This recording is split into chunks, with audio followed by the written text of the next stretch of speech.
Good evening, everybody.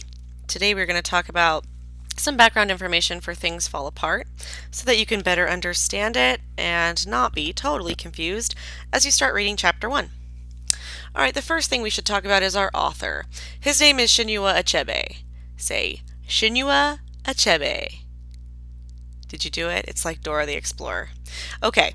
Chinua Achebe was born in 1930 in Nigeria. He did spend a lot of his later life in the United States. He was educated in English. He actually became a professor at Bard College. He passed away in 2013, so not that long ago. And Things Fall Apart. Basic plot overview. Chinua Achebe writes about the breakdown in the indigenous Nigerian culture once the British missionaries come and try and spread Christianity to the tribes. And we'll talk a little bit more here about Chinua Achebe's background. Chinua Achebe was raised as a devout Christian, and his name was originally Albert. His dad was a teacher in a missionary school, and so because of this, he was kind of entitled to a lot of the best education that he could have gotten in Nigeria. So he studied at great schools, he read a ton, and all throughout this time he was a practicing Christian with his family. And his family, he explains, even kind of like looked down on practicers of traditional naturalistic religions that were kind of indigenous to African tribes.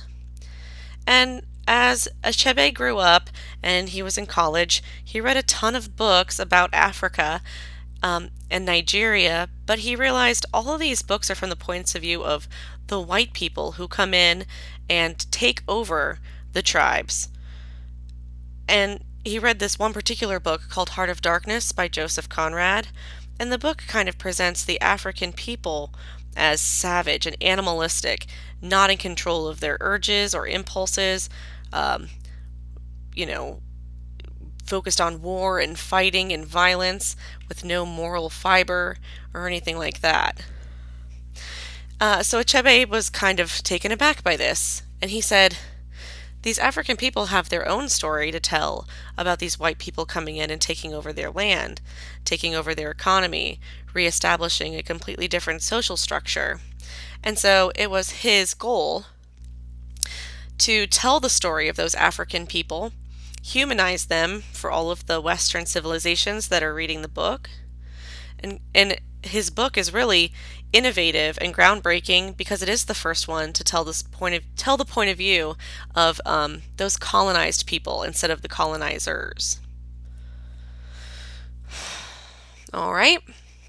So, it's also really important to note when the book is published. Things Fall Apart is first published in 1958, and this is during a time when Nigeria is trying to gain its own independence from Britain in 1960. That's when it actually happens.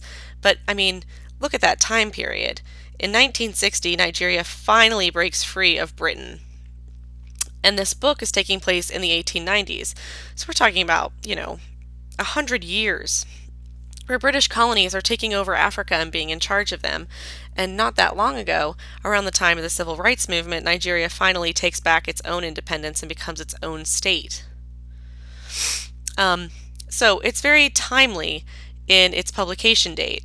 And again, I mentioned the Civil Rights Movement, same thing. People were using this book, Things Fall Apart, in America to educate themselves about their own African history that they're kind of separate from, and use it as kind of like proof that they should be fighting back for their own rights and that they've been controlled for too long.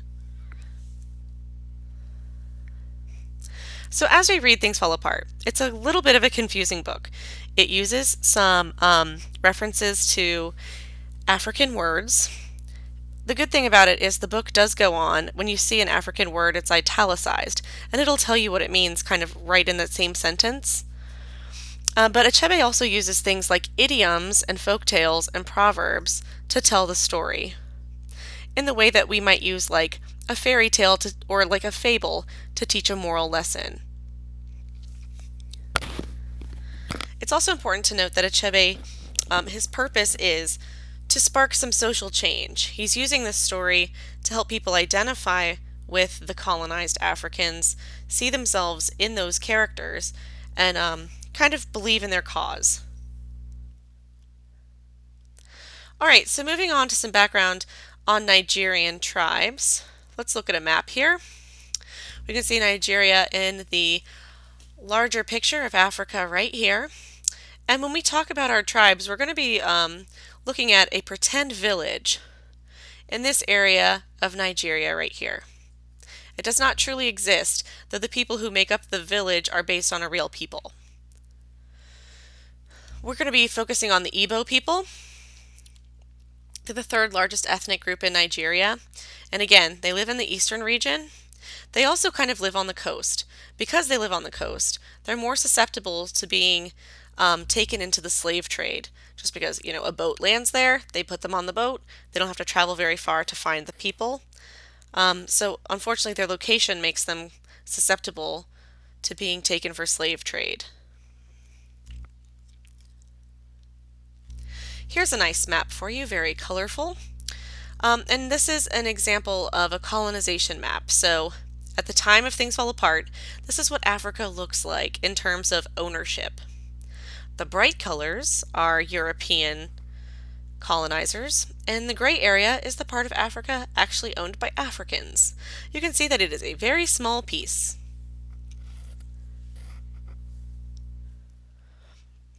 Okay, so let's talk a little bit about the Igbo, the people Chinua Achebe uses to represent, all the native people of Africa in Things Fall Apart.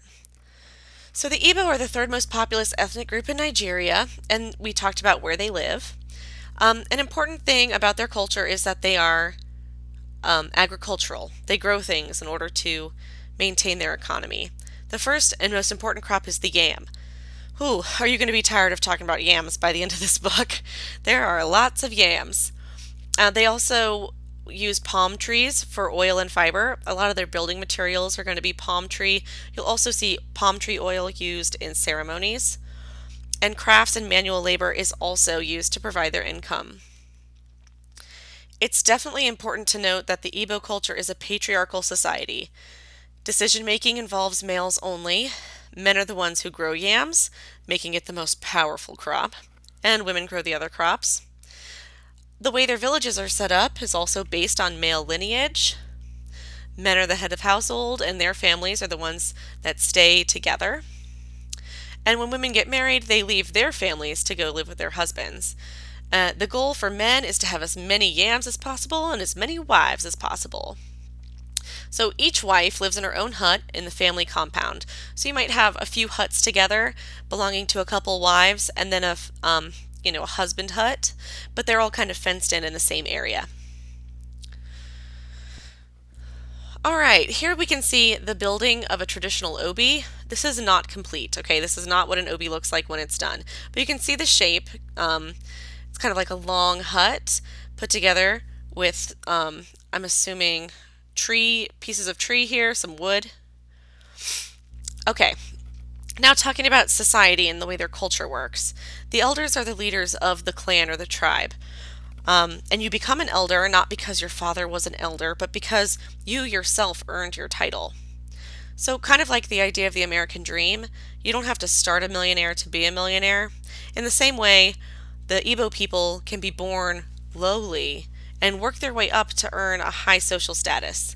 Okay, so individual achievement is very highly regarded. And we'll see that with our main character, Okonkwo. Okay, he works his way up to the top. Another thing that Igbo society values a lot is hospitality. We're going to see a lot of people paying very close consideration to the way that they welcome somebody into their home, or the things that they offer them when they're in their home, or the way they speak to them and address them in public. Okay, so hospitality and being polite is super important in the society. It's also important to know, because it plays a big role in our text, is that when Igbos went to war with other tribes, they sometimes took slaves that they captured in war, and sometimes they used slaves to pay debts to each other.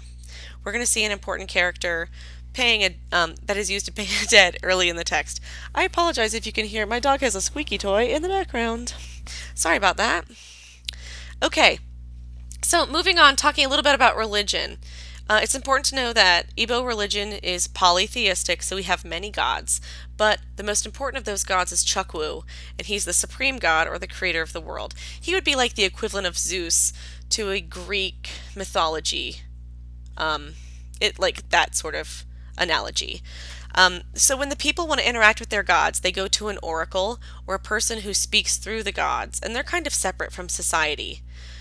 It's also important to know that each clan has a protective ancestral spirit. So there are these smaller, less important gods that these villages kind of like adopt as their patron saint, if you will. So one person or one spirit they kind of go to for help. The other nearby villages or clans might acknowledge that spirit exists, but it's not important to them as their personal protective ancestral spirit for their village. Another interesting concept that we should talk about is chi. And this is kind of similar to the idea of fate or karma. So one way to explain it is as a personal guardian spirit. Every individual person has their own chi. One's behavior and desires affect their chi, and their chi affects them. It's kind of almost a contradictory concept. So, for example, they'll say in the text that a man controls his chi when he says yes. When a man says yes, his chi says yes. But at the same time, they'll also say sometimes a man says yes, but his chi says no. So there are times when your will is reinforced by your chi, but there's also a time when your will is like denied by your chi. So it's kind of contradictory. The last concept on this slide is a gwugwu. And this is a masked ancestral spirit of the clan who appear during certain rituals. These are actually elders of the clan that dress up as their ancestral spirits and kind of like have the spirits speak through them in these particular ceremonies. You can see here we have a masked leader standing in, playing the role of one of the spirits. And here we have a medicine man kind of doing the same thing. Okay, last but not least, let's talk about our 4 thematic questions. Now again, these are kind of like, our goal is to kind of ponder these concepts together and see what Chinua Achebe is trying to tell us through the story about how we are supposed to feel regarding these questions. Okay, so it's kind of like his opinion. He's kind of giving us his point of view through the text. The first concept is adaptation versus integrity. Adaptation meaning, do you change in order to survive? Integrity meaning, you stick to your guns, you become a martyr for your cause. So the question is it better to perish for your beliefs or to allow yourself to be changed in order to survive? Okay. Do you become a martyr for your cause, or do you change and survive? Let go of the things that were once important to you in order just to continue living.